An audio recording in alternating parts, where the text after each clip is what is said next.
One practice that I think is very, very helpful in our lives is when we first get up in the morning, even before you get out of bed, to set our motivation for the day. Yeah. And so what I always do is to think today, as much as possible, I'm not going to harm anybody, physically, verbally, and I'm going to try not to think, negative thoughts, jealous thoughts towards them. And then today, as much as possible, to help others. And this can be in small ways or big ways, just carrying something for someone or running an errand or listening to someone who needs to talk. There's so many different ways, different things to do. And even the regular activities that we do, if you're working or going to class or whatever, to think of all the people I encounter at school or at my work, I'm going to do what I can to make their lives better.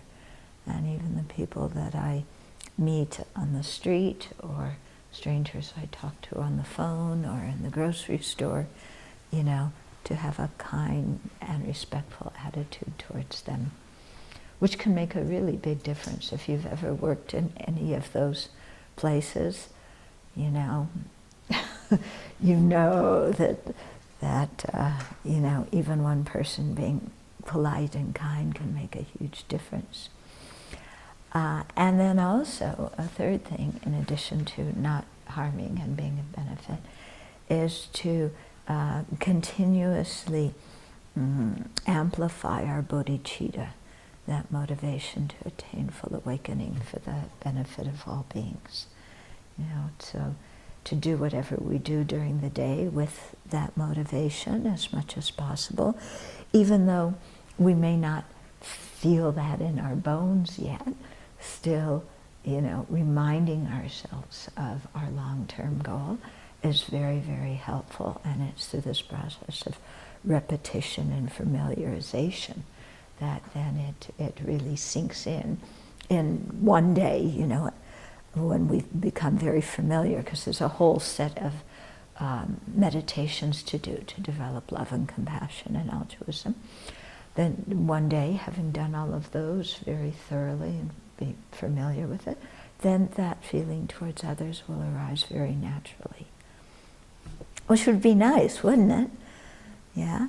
So right now, maybe we have to create it with effort, but it's really, we are very much the creatures of habit.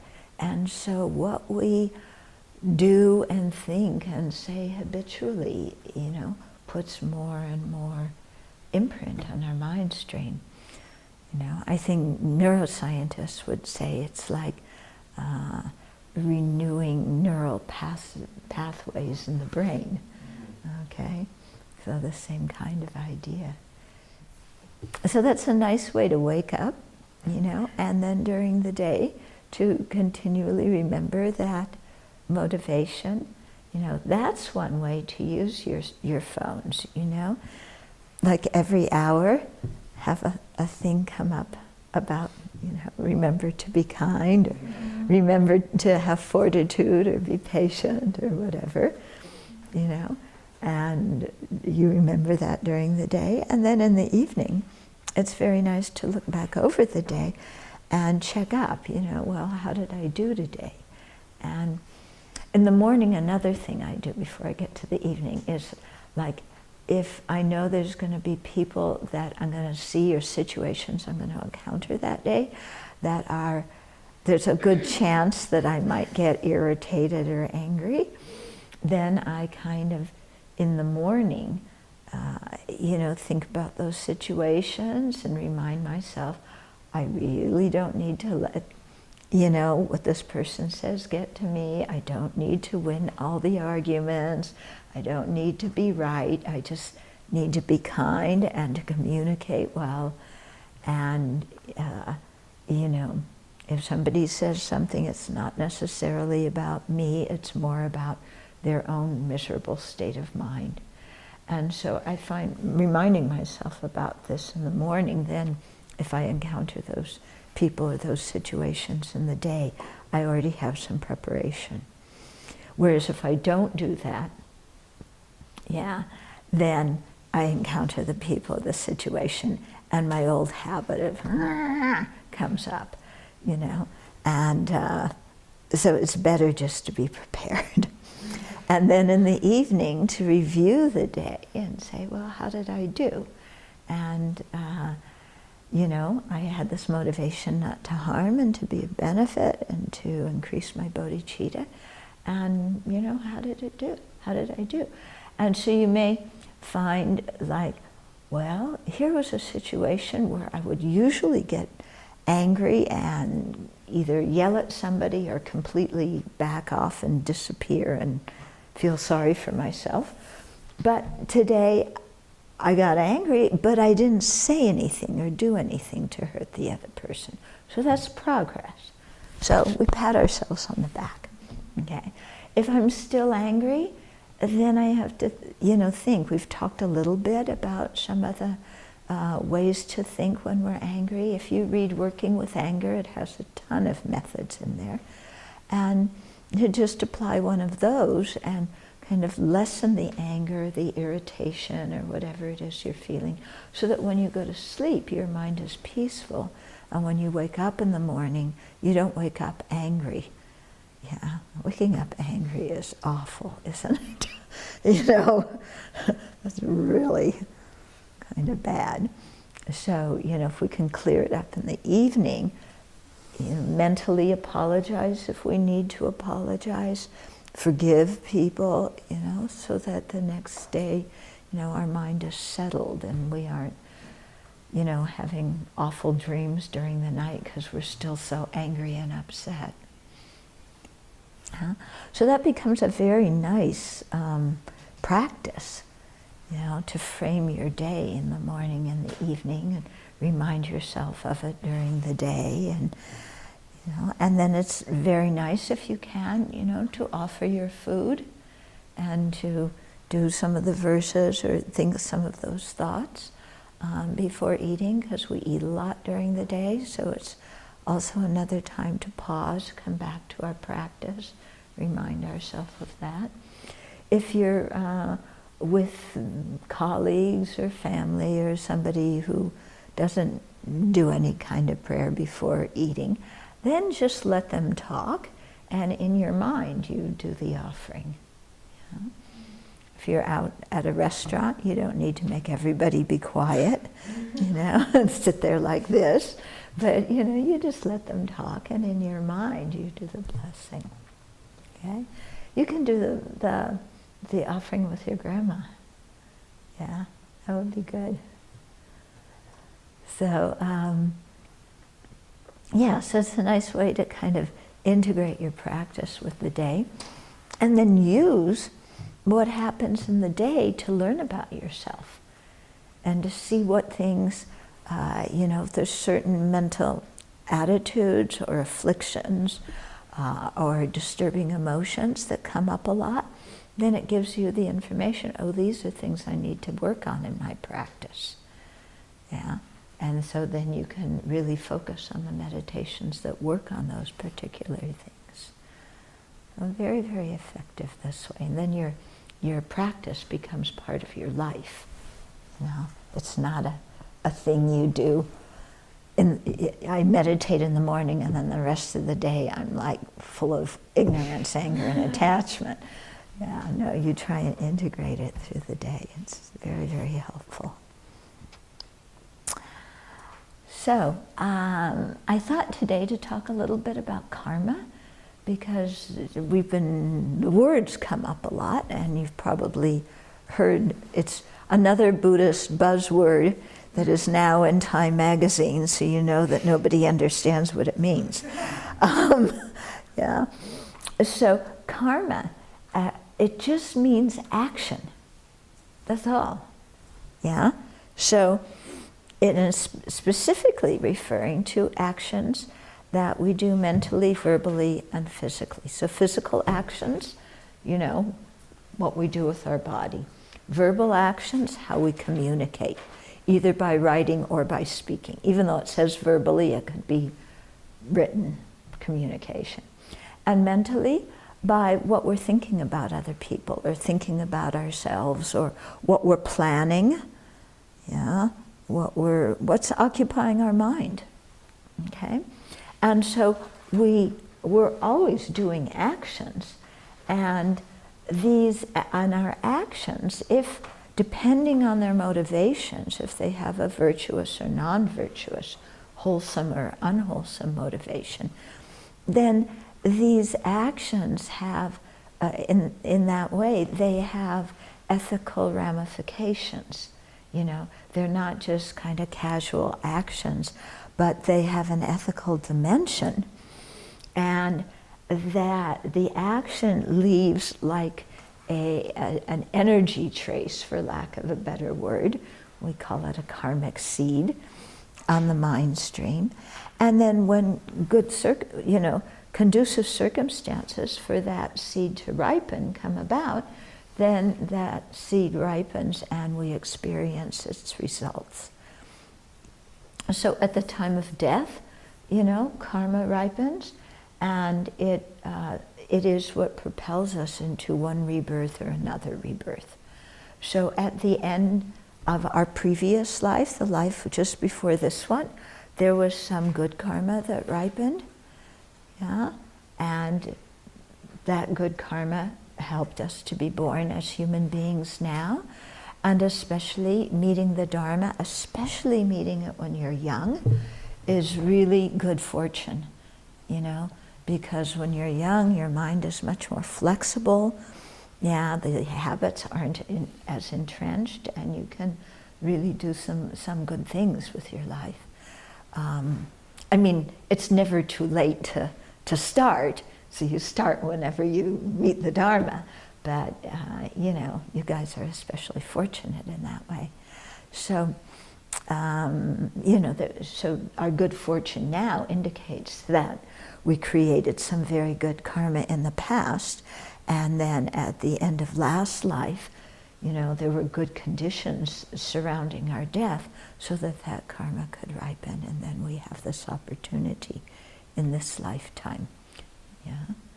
So we're experiencing the results of our previous actions all the time, and how we respond in the different situations we experience is creating the cause for what we'll experience in the future.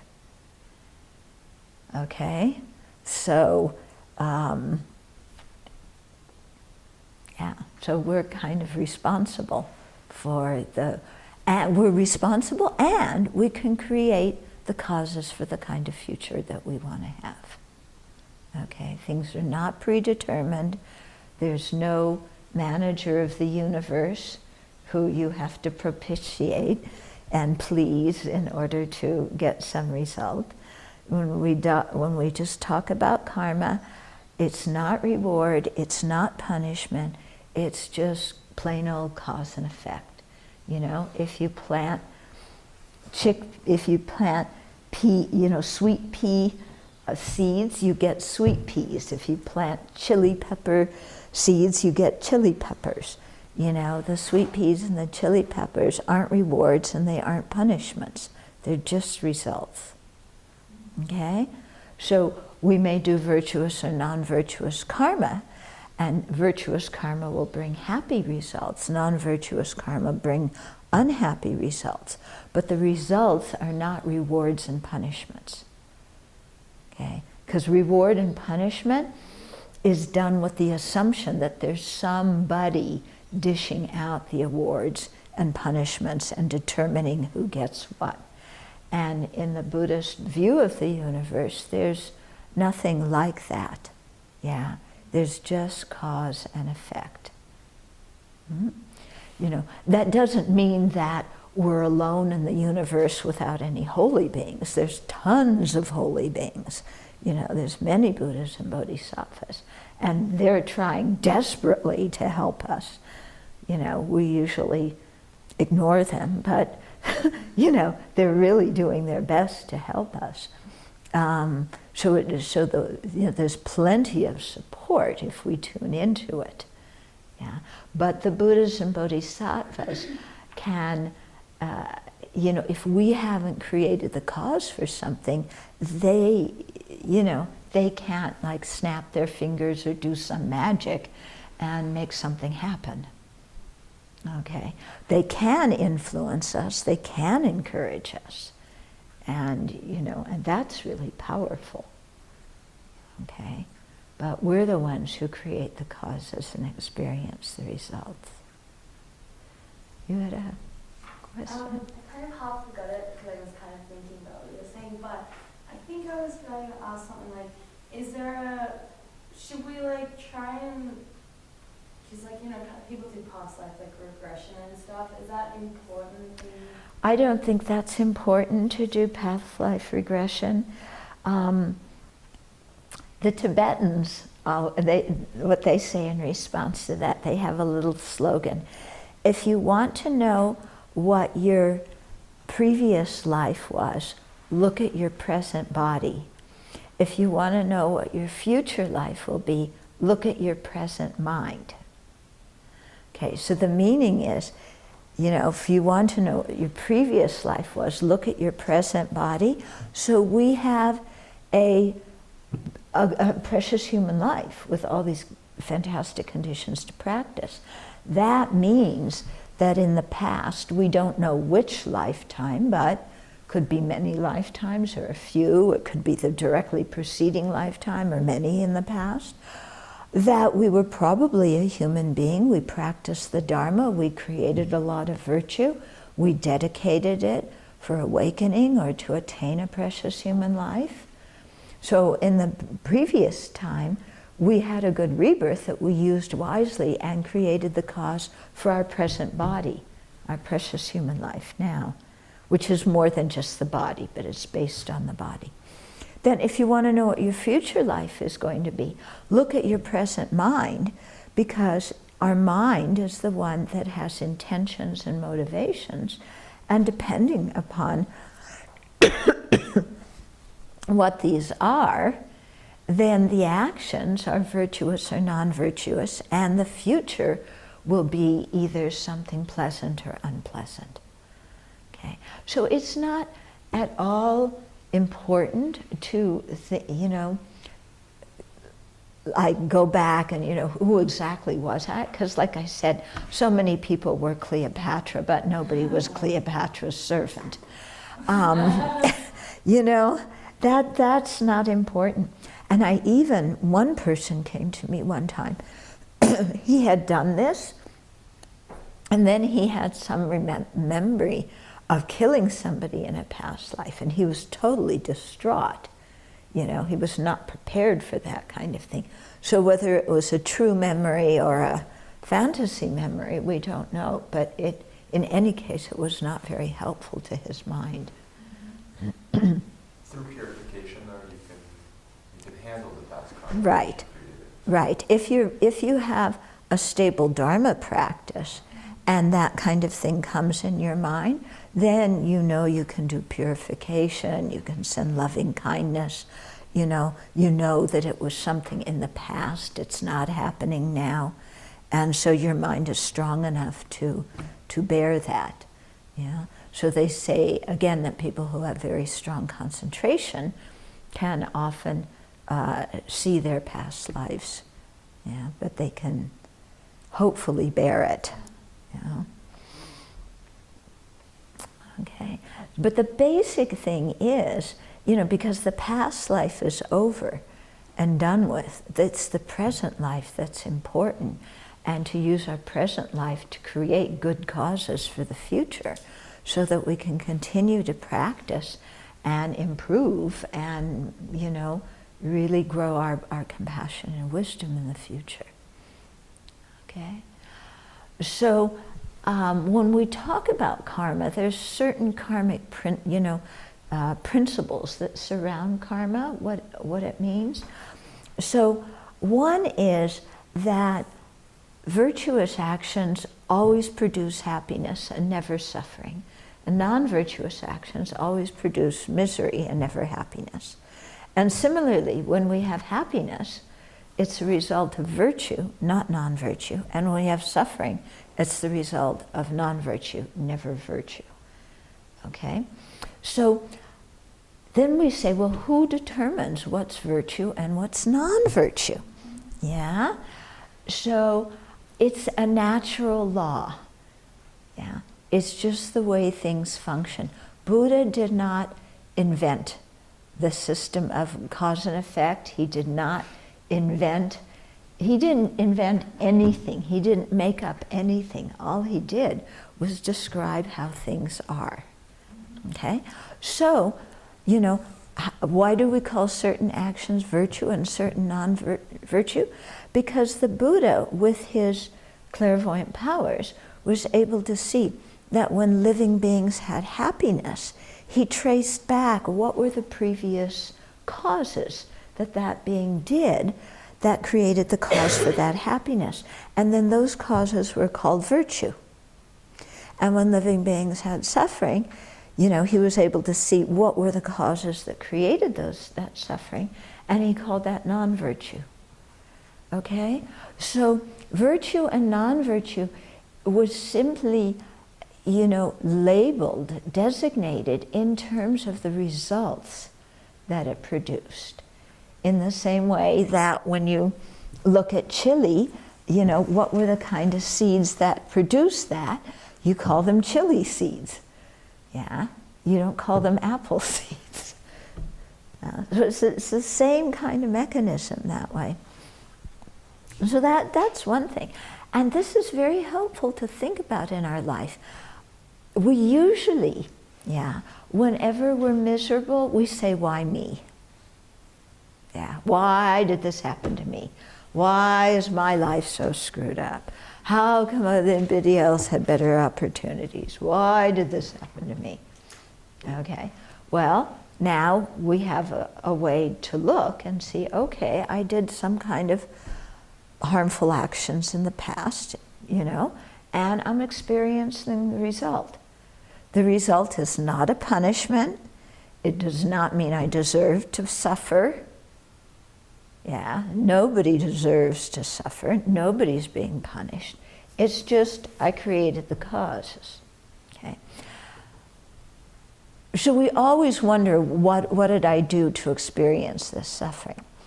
Do you ever wonder, what did I do to experience the happiness I have in my life? No. No, we just take it for granted. Yeah. When you look at your life, do you have more good conditions or more bad conditions? Good.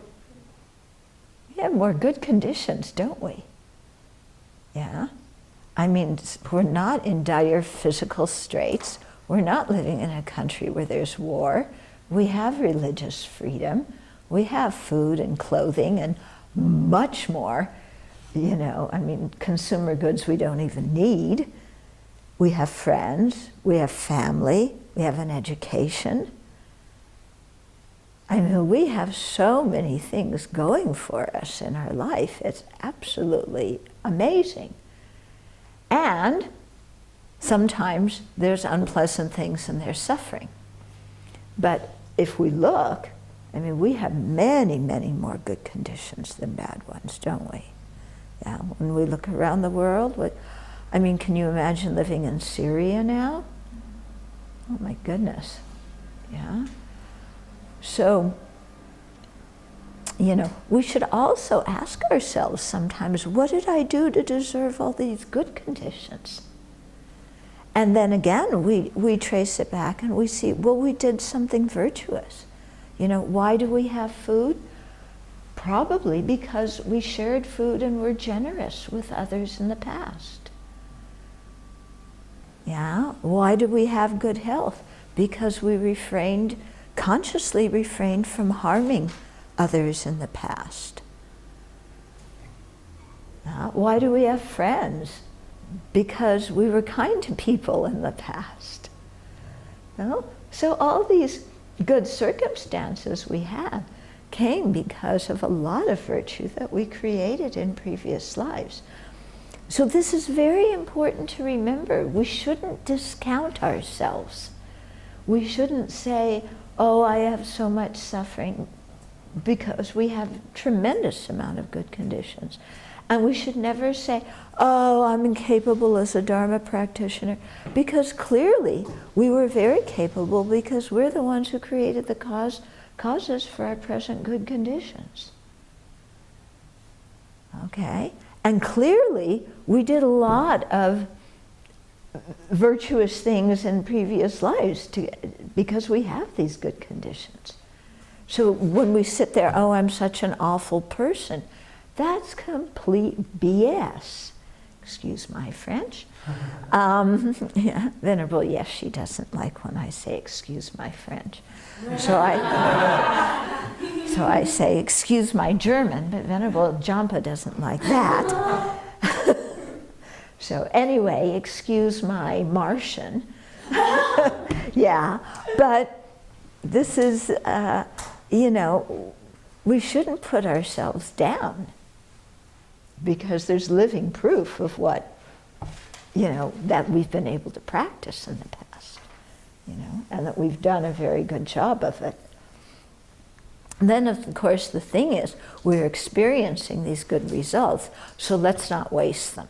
Let's not throw them away, but let's use them to create more good causes so that we can progress along the path, head towards nirvana and awakening. Yeah, instead of just take all of our good fortune and, you know, like we have wealth now because of previous generosity. Let's use our wealth to be generous in the future and, you know, create good causes for ourselves, create happiness for other people. If we just use, you know, all of our resources to go, you know, to go out drinking, to go out to restaurants, to watch movies and play video games, you know, then we're squandering that stuff away. Yeah? And, you know, when we could really be using it to make good use. And same thing with our time. You know, I think our time is our most precious possession. Yeah? Material things, money, come, go, go. You know? Time, when it's gone, we can't recover it. Yeah? And what we choose to do with our time is so important. You know, because it really either brings us happiness or suffering now, and of course in the future. Yeah? So if we just spend a lot of time hanging out with our friends, criticizing other people, you know, it's a really quite a big waste of time. It's not only wasting our time, it's harming ourselves. Because the whole idea of, you know, behind karma, what you begin to see is that when we harm others, we're harming ourselves. It's not an either-or situation. Yeah. If I kill animals or any other living being, I'm creating the cause for myself to have a short life in the future, to have a bad rebirth, to have sickness. Yeah. I don't want that for myself, whoever I'm going to be in the future. So let's, you know, out of care for myself, as well as care for anybody else I might harm, then let's refrain from that kind of action. And just the refraining, consciously refraining from doing negativity is itself virtuous. Okay? So we begin to see that with everything. You know, when we sit there and just bad mouth other people, you know, we gang up with our friends and we gossip about this person. Look what's happening. This person, can you believe? You know, this happens in the, you know, when you go to work sometimes. You know, there's little factions at work. Never join a faction. Be friendly with everybody. Never get stuck in joining a faction, because then, you know, this little group sticks together, and in the break time, you know, they criticize that one, and that little group sticks together and criticizes somebody else. And what are we doing? You know, we have this brilliant human mind, yeah, that has the potential to develop impartial love and compassion for everybody. And what are we doing with our mind? Just developing discourse. Yeah, you know, creating the causes for misery for ourselves and for the other people. You know, useless. So, you know, to see that and to really go, whoa, you know, that's not the purpose of my life. That's not what's going to bring me happiness. You know? And I read, you know, I mean, because the whole thing of what's going on in college campuses, especially campus rape now, I mean, it's all over the newspapers, and all the frat parties and people drinking and drugging and then doing all sorts of things. And it's like, why are you guys doing that? You know? I mean, when I went to college, I did not rush. I did not want to be part of a sorority. You know, because who wants, yuck. Yeah, yuck. Yeah, so, you know, I mean, is the meaning of going to college so that every weekend you go to a party and you get plastered so that you can't even walk straight? You know, and then you hook up with somebody and then the next morning you wake up and it's like, where am I? You know, who's in this bed next to me? I don't remember you. Yeah. I mean, for what purpose? It doesn't even make us happy now. So, you know, this is what I mean about using our human intelligence and really thinking. And, you know, not just, you know, you have friends, but you really, when people suggest to you about doing different things, you pause and think, you know, what are the consequences of doing this going to be? Yeah, because I work a lot. I do prison work. I've been doing prison work for 18 years now. And I learned so much from these people. I mean, there's incredible teachers for me. And very nice people, many of them. And most of them, yeah. I mean, why are they in prison? Because they made bad decisions. You know, a couple of them are in prison because they were at the wrong place at the wrong time. They didn't do what they did, what they were in prison for. But many of them, yeah, they did that. Why? Bad decision. Yeah, a decision based on self-centeredness. What is going to make me feel good? Yeah, decision made when intoxicated. A decision made, well, all my friends were doing this, so I just went out with my friends and did the same thing they were doing. Yeah? And then they wind up with this big sentence, you know, and you're sitting there, you got, you know, arrested in your 20s, and you're sitting there in prison saying, I'm not going to get out of here until I'm 40-something. Yeah. One of the guys I worked with, he was this really big drug dealer in Southern California. He was quite rich, apparently. He told me he had bunches of cars and a couple of houses and, you know, dealt drugs. And he got a little bit too arrogant about it.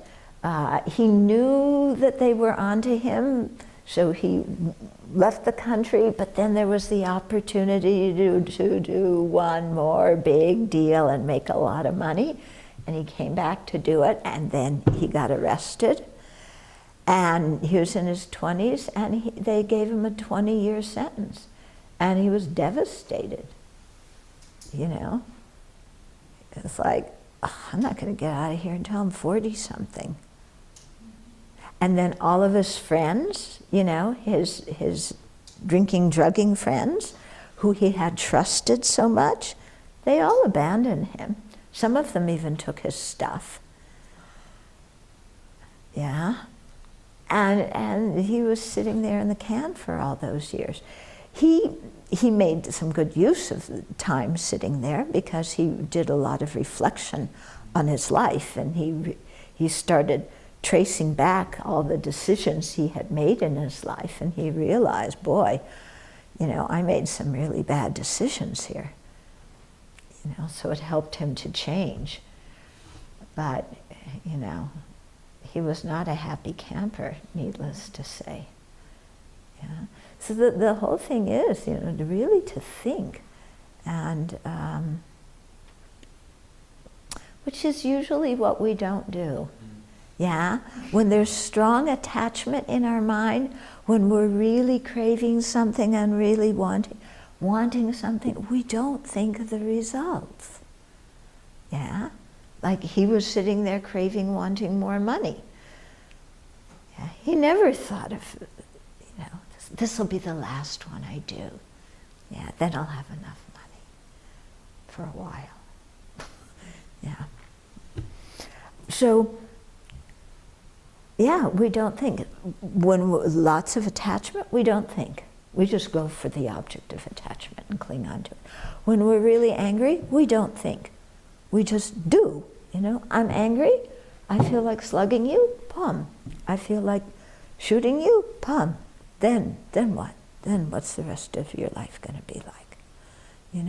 But this is, last night when we were talking about the disadvantages of afflictions, especially ignorance, anger, attachment, and of course jealousy and conceit and all these other ones. The disadvantages is it makes us do these actions and then we experience the results of those things.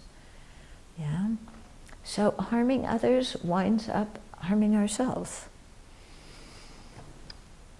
And we really don't want pain. There's already enough pain in this world, isn't there? We don't need to add to it, either for other people or for ourselves. Mm-hmm. Yeah, second principle of karma. What was it? Okay, so the second one is a small action can bring a big result. Yeah, so in the same way that you can plant a small seed and it grows a huge tree. Sometimes like the big trees we have out here, I look at them and I think, wow, that was like, it started with one tiny seed and you have this humongous tree now. Yeah? And so the same thing with our karma. Of course it's better not to create heavy karma because that's already heavy. But the idea is that try to abandon even light negativities and try and do even small acts of virtue because all these things can grow. Yeah? So, just like in the morning when I get up, I have a shrine in my room. So I offer, I make water bowl offerings. I offer lights and food and things like that. It takes 2 to 3 minutes, maybe, I would say. Yeah, if I have to open a package of biscuits, maybe it takes 5 minutes. Small actions, but something that you do repeatedly, something you try and do with a good motivation, then it builds up energy over time. Yeah. So to really do the small things too, don't just say, oh, it's so small, I won't bother. And similar with small negativities, like, oh, it's just a little white lie. That one we do a lot, don't we? Oh, it's just a little white lie. Okay, then the third one is that if you haven't created the cause, you don't experience the result. That's kind of obvious, but we don't think about it much. If you haven't created the cause, you won't experience the result. So and this is why His Holiness always says, don't just sit around and pray, you have to act. Yeah? So, doing our practices, our meditation practice is very effective, as well as our actions during our life. But don't just sit around and go, Buddha, Buddha, Buddha, please, may I have everything good and nothing bad. And, you go do all the work and I'll have some tea. That's the wrong way to look at the Buddha. It's the wrong kind of prayer to make, okay? But to see that, like sometimes in India you see this a lot because there may be a street, like different occupations, they're all in the same street. I don't know, that doesn't happen so much here. Yeah, but in India it does. Like you'll have one motor shop right next to the next one on down the street, or one, So one shop will do really well, the next shop next to it won't. Yeah. They're basically doing the same thing, basically same prices, but one of them created the cause to have business and to do well, the other one didn't. Okay? So, in terms of happiness, if we don't create the cause, then to think that we'll get good results doesn't follow. Yeah? And similarly, when we do experience unpleasant results, to realize that we're the ones who created the cause. Okay? It's also good when we experience unpleasant result. You think, okay, I created the cause, whatever I did in my past life. Now that cause is over and done with. That karma's finished, it ripened. Once a karma ripens, it's finished. It can't ripen anymore. And so it's very good to think at that time, okay, I'm suffering. Actually, this karma could have ripened in a really, really unfortunate rebirth. But instead of ripening that way, it ripened in this situation here, which compared to a really bad rebirth, this situation is something I can handle. Okay? So it's very good. Like when you get sick, yeah, say, okay, I created the cause, that karma's ripening. Now that particular karma's finished. It could have ripened in a horrendous rebirth. It didn't. I got off easy. Being sick is not so bad. And then your mind is much more relaxed when you're sick instead of angry at the world. Okay? So it really helps us right now to think that way. Okay, so then the fourth principle about karma is that the karma will ripen. Yeah, it doesn't disappear. It will ripen unless we impede its ripening. Okay? So the karma doesn't get lost. It's not like your computer files. Yeah, I don't know if you've had that happen. Like something you worked hours and hours and hours on, and then it disappeared. Yeah, so our negative karma doesn't disappear like that. It would be nice if it did, but it doesn't. Okay, and our positive karma doesn't disappear like that either. Both of them will definitely ripen unless we impede it. Okay, so in terms of negative karma, how do we impede it? Through doing purification practices. Okay, so there's a 4 points in doing purification. One is to have regret. Regret is not guilt. Okay, guilt is to be abandoned. Remember this.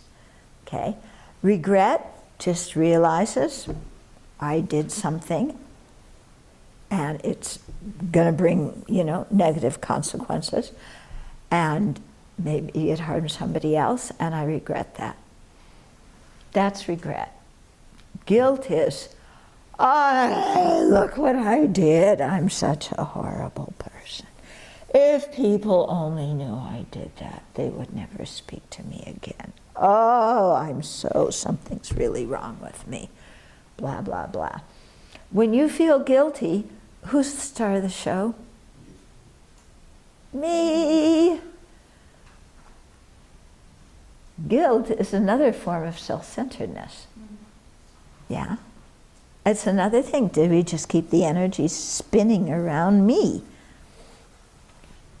So another way to understand the difference between guilt and regret is, you know the stoves where the burner heats up? And the burner could be turned off, but it could still be hot. And you don't know it's still hot, and you could accidentally touch it. Okay? When you actually accidentally touch a hot burner on a stove, do you feel guilty? No. Do you feel regret? Yes. Okay. So you see the difference in terms of your feeling between regret and guilt? Okay. So this is quite important. Don't spend your lives feeling guilty. It's a total waste of time. The antidote to guilt is not rationalization and denial. The antidote to guilt is purification. Okay? So when we've done things that we feel bad about, regret them. Second step, repair it in some way, mentally, by creating a good attitude towards whoever it was that you harmed. So in terms of if we harmed sentient beings, then we contemplate love and compassion and bodhicitta, forgiveness. You know, if we harmed the Buddha, Dharma, Sangha, did some kind of negative action towards them, then we take refuge in them. You know, we entrust our spiritual guidance to them. Third one is to make some resolution not to do the action again. So if you can say, I'll never do it again, that's really good. If you can't really truthfully say that, then say, okay, for the next 3 days I won't do it. And then be really, you know, really pay attention for the next 3 days. And then that gives you some self-confidence. Then you can sign on for another 3 days. Okay? And then the fourth one is to do some kind of remedial action. So that could be, you know, volunteering in a charity, doing some kind of meditation, making offerings, chanting mantra, any kind of virtuous action, you know, being kind to people, doing volunteer work. Using your energy to benefit the world and to create positive thoughts in yourself. Okay? So that's how we impede the negative karma from ripening. We can also impede our virtuous karma from ripening, which we don't want to do. But when we get really angry, or if we generate very wrong views, that impedes our virtuous karma from ripening. Yeah, and you can kind of feel it in yourself. Yeah, I know for myself, if I get like really, really angry, afterwards it feels like my good energy kind of disappeared. You know, the virtuous karma just got, you know, impeded. And so then you have to build it all up again. So this is very helpful to remember. I try and use it when I'm getting angry. If I'm getting angry at some person, you know, that jerk, it's like, do I want to use up all my good karma, cancel out my good karma because of this guy? You know, getting angry at him is not worth, you know, canceling out my good karma and impeding my good karma. It's just not worth it. So, you know, I'm not going to bother getting angry at that person. Then apply some antidote to the anger. Okay, so those are the 4 principles about karma. And then people have questions? I can also lunch. Okay, did you have something? It doesn't specifically apply to karma, so I don't know if you want to talk about it or not. Wow. But, okay, well, I was reading last night about in the Vajrayana, I think is the practice. They put a lot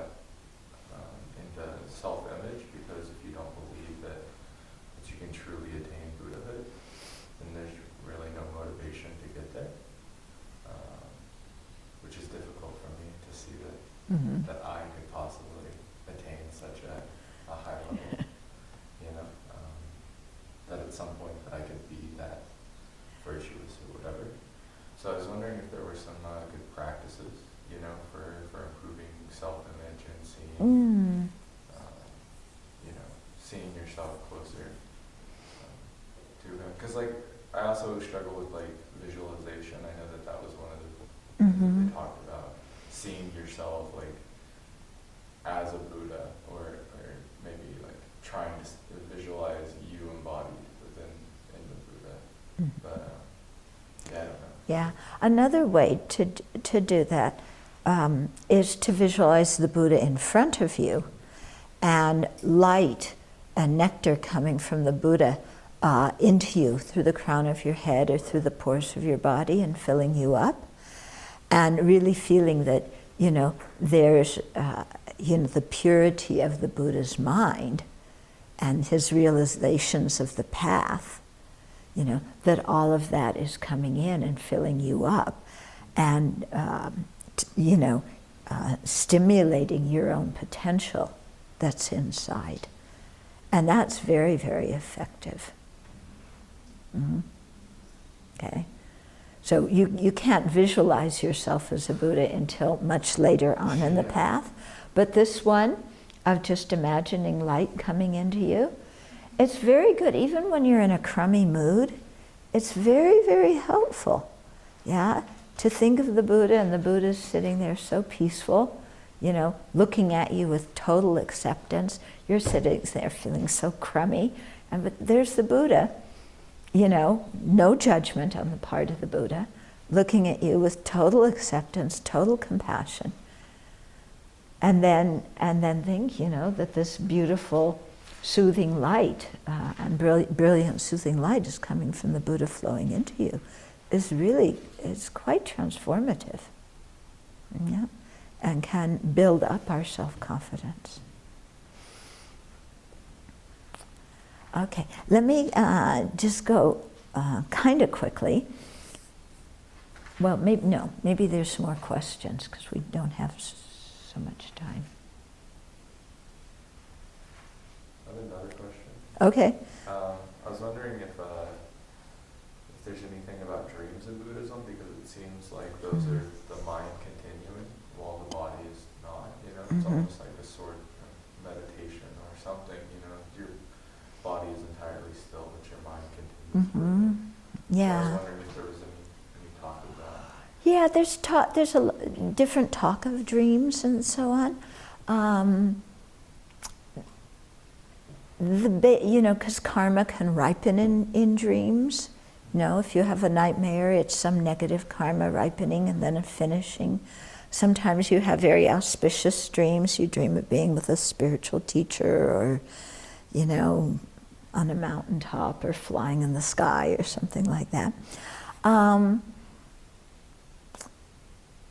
But basically, you know, our attention should be more on waking life than on dreams. You know, although certainly, I know for myself, sometimes I can see negative habits I have very clearly in dreams. It's like, I'm watching myself do something in a dream, and it's like, oh, I do that a lot, don't I? Yeah, I need to work on that one. Yeah, they also say before you go to bed, good to generate a virtuous state of mind, because then that helps your sleep to be more virtuous. It helps your dreams to be better. If you had a dream in which you're doing some kind of action to harm somebody else, then when you, it's not a full and complete karma, because you didn't actually do it, but when you wake up, have some regret for doing that in the dream. Okay? If you did something very virtuous in a dream, when you wake up, rejoice. Okay. So, let me see if I understand this. Say that I live in a place surrounded by Buddhas and I'm the only one. Where you're Buddha. No, say that I live in this place and everyone's a Buddha except me. Everyone's a Buddha except you. Right. Okay. So, I have a thought of anger, Uh-huh. and I do something according to that, so like I scream at everyone, Mm-hmm. right? So that's an action right there that could have a cause. And one of the causes is that basically I feel bad for it. So that's one cause. So I was just wondering, like, are all the possible karmas only due to the actions that I might do because of that? So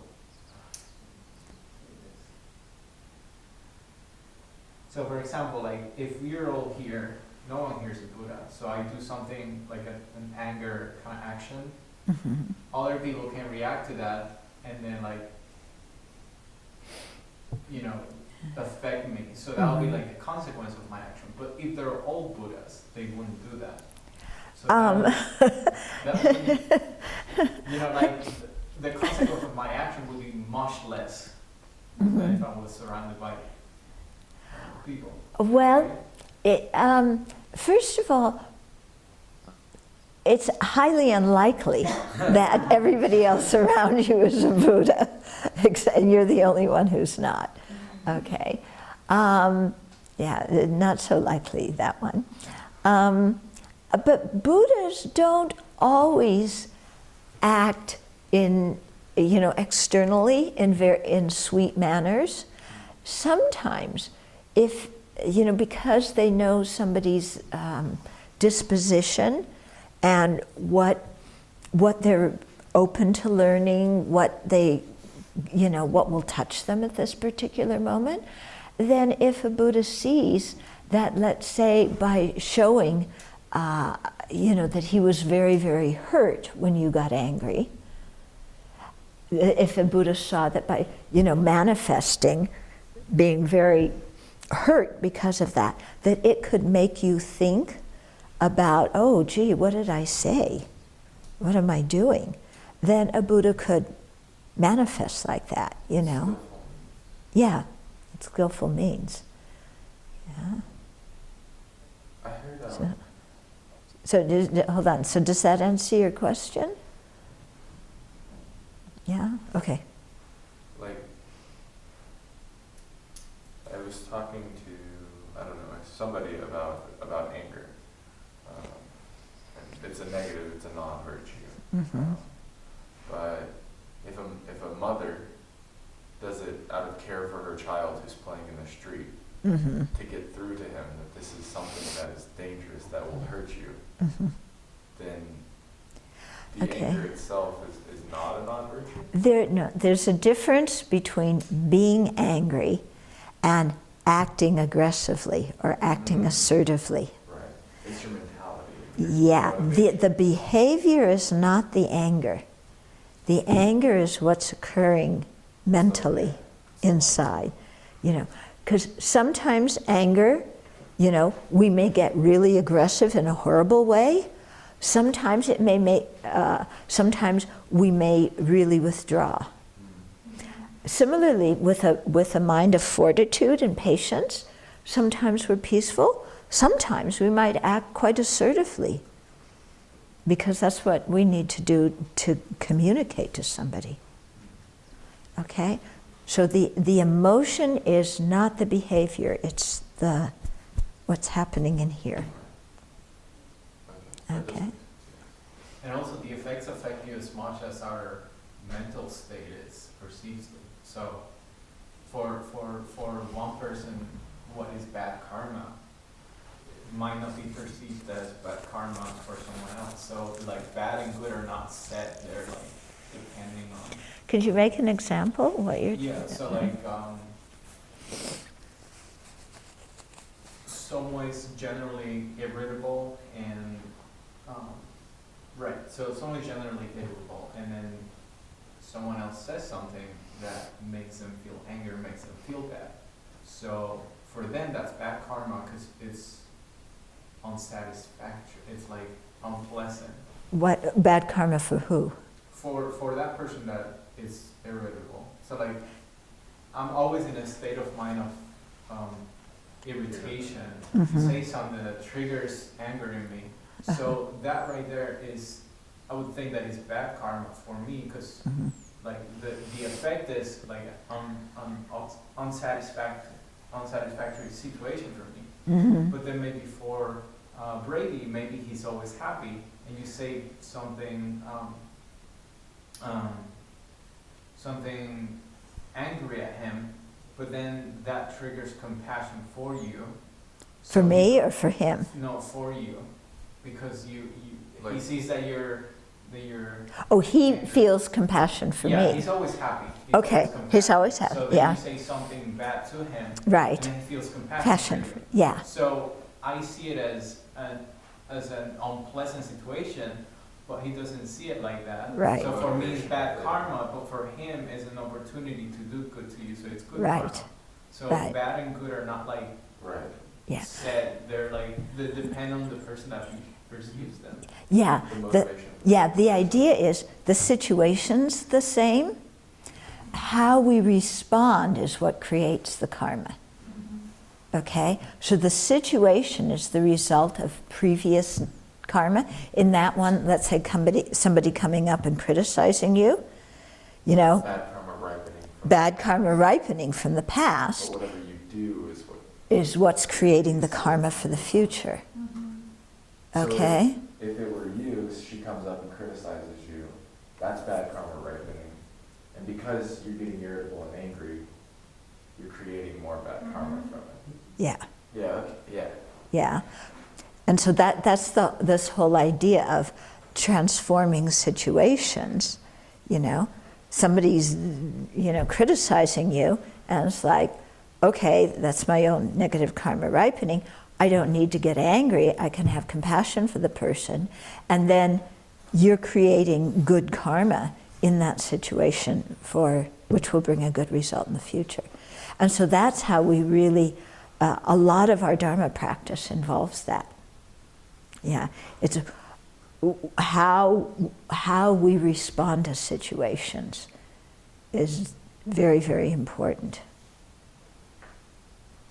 Yeah, because what's happening to us is just the ripening of previous things. How we respond is what's creating the karma. Yeah.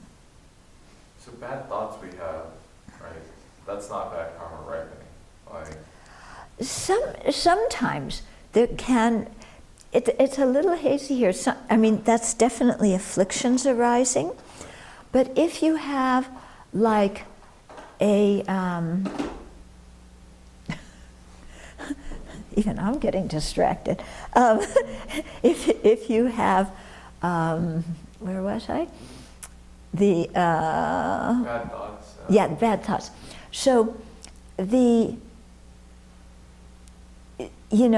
bad thoughts, sometimes if you're very familiar with something, some kind of action or some kind of mental action from the past, then that makes like a habit energy and could, like if you were very coveting in the past, always, planning and designing how to get other people's stuff, then that could manifest as having a lot of coveting thoughts too in this life. So in some way it could be an influence from the karma, but it's also your present affliction arising, creating more negative karma. And you just have to be able to transform your mind from Yeah, the coveting standpoint right. to a different, Yeah. virtuous. Right, and just even abandoning, consciously saying, no, I don't want to be like that, and saying, why am I sitting here planning how to get other people's stuff? I have enough already. Why am I sitting here judging other people Yeah, rather than working on myself? on myself, right. So then you stop the malicious thoughts, because you had noticed you were having a lot of judgmental, malicious thoughts, so you think like that, why am I doing this? Not bringing happiness to anybody, so let's just press the stop button on that mental state, and then that itself is creating virtuous karma. Okay? So when they talk about, I wanted to talk about, give specific examples, but I think we'll do that tomorrow instead. But yeah, just the stopping of doing non-virtue is already virtue.